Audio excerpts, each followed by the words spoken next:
Homework 2.2, section More on Functions, video 9, due Friday, May 22nd, 2020 at 11:59 p.m.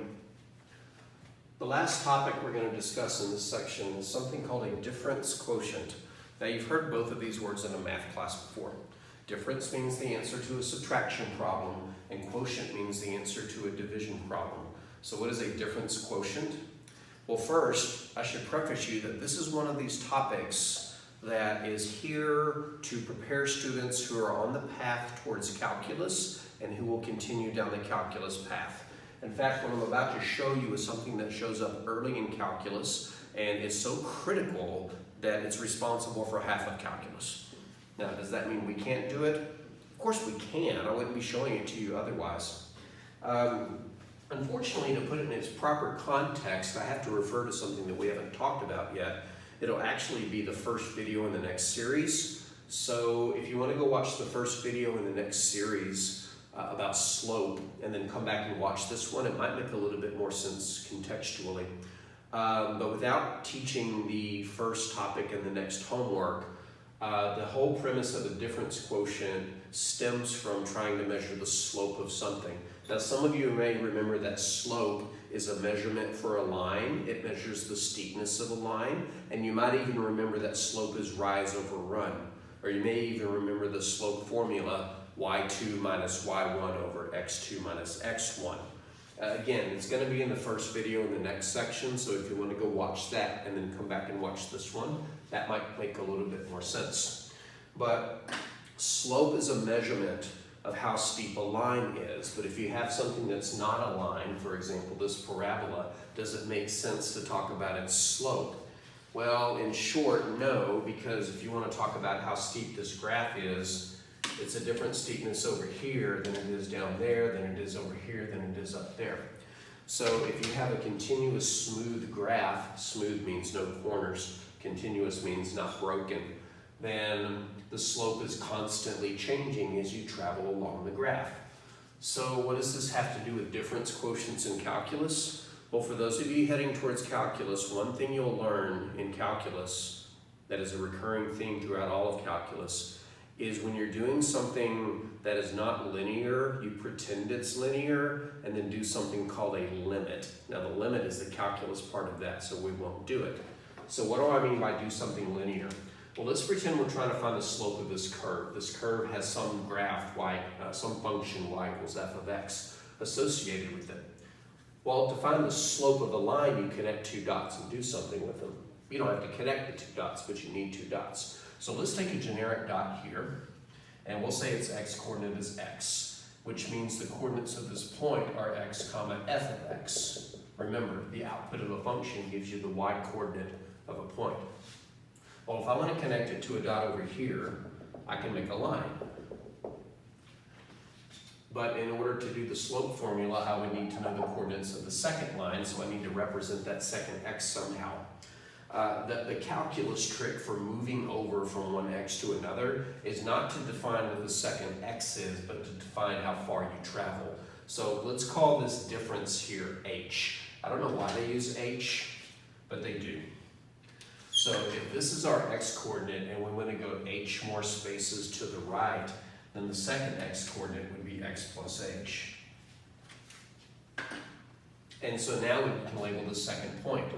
The x-coordinate is x plus h, but to get the y-coordinate, well, we just stick the x-coordinate into the function. So it would be f of x plus h. Whatever the function is, we would stick that x in, and out comes the y. This is where knowing the slope formula is handy, but without teaching the beginning of the next video. To calculate the slope of a line, you subtract the second y minus the first y and put it on top, and you do the same thing with the x's on the bottom. Rise over run, if that sounds familiar. The second y-coordinate here is f of x plus h, but the first y-coordinate is f of x. But for the x-coordinates, the second x-coordinate is x plus h, and then the first one is x. Now, can we clean this up any? On the top? No. Nothing cancels. These x's don't cancel, even though there's a minus, because I don't know what's going to happen to them first. But down here, the x and the negative x would cancel. And the only thing we'd leave on the bottom is an h, and that gives us the definition of a difference quotient. A difference quotient by definition, for a difference quotient of a function by definition is a ratio, a fraction. On the top is f of x plus h minus f of x, and the bottom is just h. It was originally x plus h minus x, but the x is canceled. From a calculus perspective, what you do is you calculate this expression, and then to find the slope of the graph at a certain point, what you do is you let this second point slide closer to the first point, and as it slides closer to the first point, you end up getting a line that barely touches the graph at one point only, but calculates the slope of the graph over there. The way you do that from a calculus perspective is you say what happens if the h equals 0, or I should say approaches 0. But what you need to know is this. This is the setup for a difference quotient, so let's attack one. Let's calculate the difference quotient for f of x equals 7x plus 3. Even if you have no idea what I was talking about when I said slope, that's okay. Slope gives the genesis for difference quotients, but you can do difference quotients outside of the context of slope. To calculate a difference quotient, you just have to set up the ratio of f of x plus h minus f of x over h. And by the way, it's called a difference quotient because it has a difference in the quotient. Well, this is a lot to do. This looks pretty messy, but if you take it in small steps, it's okay. So what should we do first? The first thing we should do is figure out what this equals. What do you mean by f of x plus h? Well, this is why in the previous homework we did some function problems with expressions. To put x plus h into the function means to replace the x with x plus h. And the easiest way to do that is to replace the x with parentheses and then fill in the parentheses with x plus h. And then do whatever you set up, and in this case that just means distributing. So we get 7x plus 7h plus 3. So that's move number 1. Figure out what f of x plus h equals. 7x plus 7h minus 3. Move number 2 is to set up negative f of x. Now this is where you have to be a little careful. Here's where people are going to make mistakes. Here's the minus, here's the function.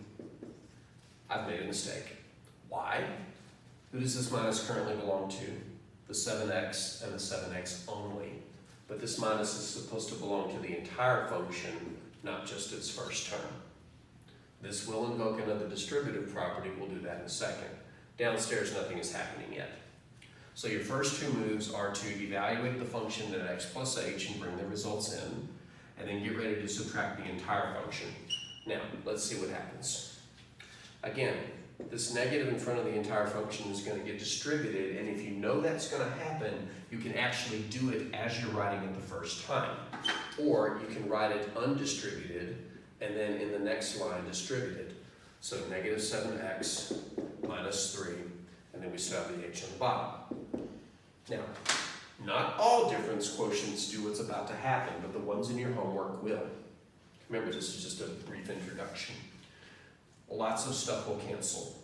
In fact, I'll tell you this, in the numerator, if it doesn't have an h, it's probably going to cancel. The 7x is canceled, the 3 is canceled, and the only thing that didn't is the 7h.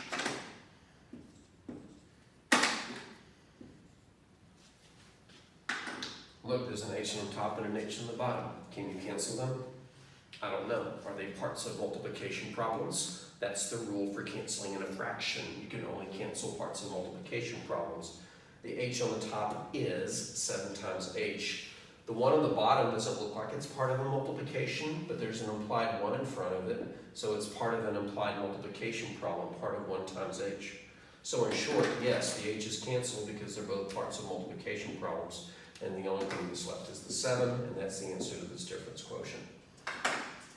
Now, if you understood the idea of a difference quotient attempting to measure the slope of something that's not a line, and you know that this is in slope-intercept form, which is coming in the next series of videos, and its slope was 7, then it shouldn't surprise you that we got 7. In fact, if you have a linear function where the highest power is 1, then the number in front is going to be your slope, which will always be the answer to the difference quotient. But in the next, and I promise final video, we're going to do a difference quotient on a function whose graph is not a line, and the answer will be, it won't be as intuitive why the answer is what it is, but embedded in Calculus 1, for those of you heading there, you'll see how it concludes.